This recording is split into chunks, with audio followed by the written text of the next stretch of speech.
ஓம் ஹ்ரீம் பைரவி க்ளாம் ஹ்ரீம் ஸ்வாஹா ஓம் நமோ பகவதே ருத்ராய நமஹ. வணக்கம். இந்த 2026 மார்ச் ராசி பலத்துக்கு போறதுக்கு முன்னாடி நான் சில விஷயம் சொல்லணும். எப்படின்னா, நிறைய பேர் உண்மையான ஜோதிடர் யாரு சார் எப்படி கண்டுபிடிக்கிறதுன்னு கேட்பாங்க. எப்படின்னா, நீங்க ஒரு ஜாதகம் கொடுக்கும்போது அவர் உங்க லக்னம் என்னன்னுட்டு கண்டுபிடிச்சு உங்க பாஸ்ட் ஈவெண்ட்ஸ் எல்லாமே அவர் சொல்லணும். எல்லாமே இல்ல, சில கொஞ்சம் ஒரு உங்க லைஃப்ல நடக்கிற இவெண்ட்ஸ் சொல்லி உங்க லக்னம் என்ன லக்னம் உங்களோடது அது கண்டுபிடிக்கணும் ஃபர்ஸ்ட். எப்படின்னா, நம்ம பர்த் டைம் எப்பவுமே சரியா இருக்காது. ரெண்டாவது நம்ம பாஸ்ட் சொல்றவருக்கு நம்ம ஃபியூச்சர் சொல்ற ஒரு அதிகமான சான்சஸ் இருக்கும். ஸோ அதை பத்தி நாமே அவர் கண்டுபிடிக்கலாம். ரெண்டாவது அவர் பூஜை பத்தி சொல்லும்போது, ரெமெடிஸ் பத்தி சொல்லும்போது புரஹத் பராசர ஓரா சாஸ்திரத்துல இருக்கிற அந்த ரெமெடிஸ் தான் சொல்லணும். எப்படின்னா, ஜபம், மந்திர ஜபம், தானங்களை பத்தி. ஸோ அது விட்டுட்டு ஜோதிடத்துல இல்லாத தோஷங்களை பத்தி, கால சர்ப்ப தோஷம், என்னென்ன தோஷங்கள் பத்தி சொல்லிட்டு இருப்பாங்க. நியூமராலஜி படி, டேரோட் கார்டு, இது எல்லாமே ஜோதிடம் கிடையாது. அதே மாதிரி காஸ்ட்லியான பூஜைகள் எல்லாம் நம்ம ஜோதிடத்துல இல்லை. இன்னொரு விஷயம் என்னன்னா, யாராலையும் நம்ம தலையெடுத்த மாற்ற முடியாது. ஸோ இப்போ நான் கோடீஸ்வரர் ஆகணும், நான் ஒரு பெரிய பொசிஷனுக்கு போகணும், இதெல்லாம் ஏதாவது பூஜை பண்ண நடக்குமான்னு கேட்பாங்க. அது அப்படியெல்லாம் நடக்காது. உங்க ஜாதகத்துல இருந்தா மட்டும் நடக்கும். அந்த டெஸ்டினியை நாம அக்செப்ட் பண்றது ரொம்ப இம்பார்ட்டன்ட். அப்படி நாம பண்றதுக்கு அவர் நம்ம தயார் பண்ணணும். யாரு? அஸ்ட்ராலஜர். ஸோ இந்த மாதிரி நீங்க உண்மையான ஜோதிடத்தை யார் இருக்காங்களோ அவர் கண்டுபிடிக்கலாம். ஸோ அதுக்கப்புறம் இந்த மாதிரி டெக்னிக்கலா ஒரு ஜாதகம் பார்க்கறதுக்கு, இப்போ ஒரு ஜாதகம் பார்க்கறதுன்னா ஒரு ஈஸி கிடையாது, ரொம்ப டைம் வேணும். ஸோ ராசியிலேருந்து, லக்னத்திலேருந்து, பாத லக்னத்திலேருந்து, ஸோ நிறைய தசைகள் இருக்கு. சில பேருக்கு விம்சோத்திரி தசை மட்டும்தான் தெரியும். ஆனா இங்க 48 தசை பீரியட்ஸ் இருக்கு. யோகினி தசை, சர தசை நிறைய இருக்கு. ஸோ இந்த மாதிரி அப்ளை பண்ணி கைரேகையும் பார்த்து நாம ஒரு முடிவுக்கு வரலாம். ஸோ இந்த மாதிரி பார்க்கறதுக்கு நீங்க பைரவி ஆஸ்ட்ரோல நீங்க கன்சல்டேஷன் புக் பண்ணுங்க. ரிஷப ராசி 2026 மார்ச் மாதத்துல ரிஷப ராசியில பிறந்தவருக்கு என்னென்ன விஷயங்கள் இருக்கு மார்ச் மாதத்துல பார்க்கலாம். இங்க 2வது வீட்டுல இருக்கிற கிரகம் ரெட்ரோகிரேடான வக்ரியான குருகிரகம் இருக்கிறதுனால சடன் கெயின்ஸ் இருக்கலாம் உங்களுக்கு. இப்போ அப்படின்னா, நீங்க ஏதாவது ஒரு புதுசான பிசினஸ் ஸ்டார்ட் பண்ணிருக்கலாம், ஏதாவது நீங்க பிசினஸ்ல இன்வெஸ்ட்மெண்ட் பண்ணிருக்கலாம்.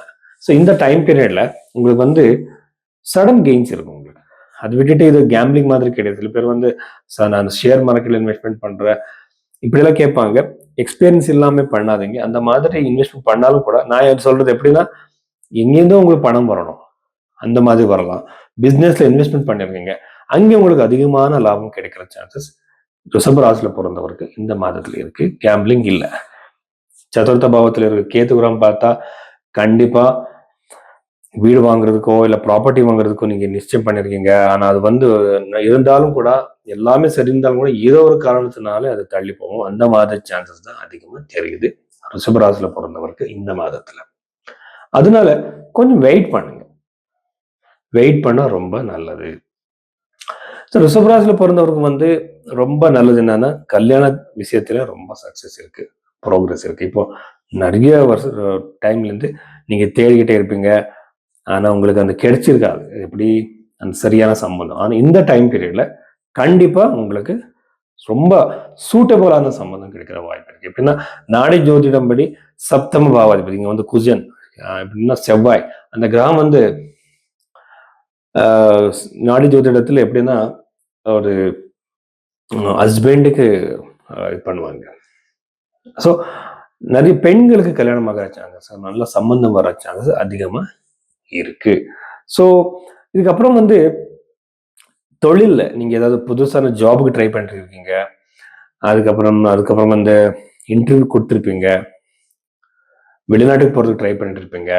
ஸோ இந்த விஷயத்துக்கு எல்லாத்துக்குமே ரிஷபராசியில பிறந்தவருக்கு இது நல்ல டைம் பீரியட். ஜாப் கிடைக்கிற சான்சஸ், ஜாப் சேஞ்ச் ஆகிற சான்சஸ், சக்சஸ் கிடைக்கிற சான்சஸ் அதிகமா இருக்கு இந்த டைம் பீரியட்ல ரிஷபராசியில பிறந்தவர். 11th ஹவுஸ்ல இருக்கிற சனி கிரகத்தை நாம பார்த்தா கண்டிப்பா உங்களுக்கு நீங்க பண்ணிட்டு இருக்கிற தொழில்ல, பிசினஸ்ல, அந்த எந்த விதமான பிசினஸ் ஆனாலும் பரவாயில்லை, நீங்க வெஜிடபிள் பிசினஸ், ஃப்ரூட்ஸ், இல்லைன்னா ஒரு ஹோட்டல் பிசினஸ், ரெஸ்டாரண்ட் பிசினஸ், எந்த மாதிரி பிசினஸ் பண்ணாலும் கூட சக்சஸ் லாபம் அதிகமா இருக்கு. கடன் பிரச்சனையிலிருந்து வெளியே வர்றதுக்காக சரியான ஒரு ரொம்ப நல்ல ஒரு ஆப்பர்ச்சுனிட்டி உங்களுக்கு கிடைக்கும். எப்படின்னா கடன் பிரச்சனையிலிருந்து வெளியே வர்றதுக்கு நிறைய பேர் வந்து ரெமெடிஸ் கேட்பாங்க. யூஸ்வலா நான் லக்ஷ்மி ஜெபம் பண்ணுங்கன்னு சொல்றேன். ஆனா நமக்கு வந்து கடவுள் வந்து நமக்கு வந்து அந்த வாய்ப்பு தர்றப்ப நம்ம சரியா நாம அதை யூஸ் பண்ணிக்கணும். அந்த மாதிரி வாய்ப்பு ரிஷபராசியில பிறந்தவருக்கு கிடைக்கும் இந்த டைம் பீரியட்ல. ஸோ கல்யாணத்துக்கு நல்லா இருக்கு, கரியர்ல நல்ல ப்ரோக்ரஸ் இருக்கு, புதுசான ஜாப் கிடைக்கிற சான்சஸ் இருக்கு. ஆனா வீட்டுல தான் சின்ன சின்ன விஷயங்களுக்கு சண்டை. இந்த குடும்பத்துல சண்டை எப்படின்னா மிஸ் அண்டர்ஸ்டாண்டிங்ஸ் அதிகமா வர்ற சான்ஸ் இருக்கு. ஜாகிரதை இருங்க, கம்யூனிகேஷன்ல சேஞ்சஸ் பண்ணிக்கோங்க. எப்படின்னா நம்ம அடுத்தவர் நம்ம புரிஞ்சுக்கணும். எப்படின்னா நிறைய பேர் வந்து 100% இப்போ மேரிட்டல் லைஃப் நீங்க பார்த்தாலும் கூட 100% யாராலையும் பர்ஃபெக்டா இருக்க முடியாது.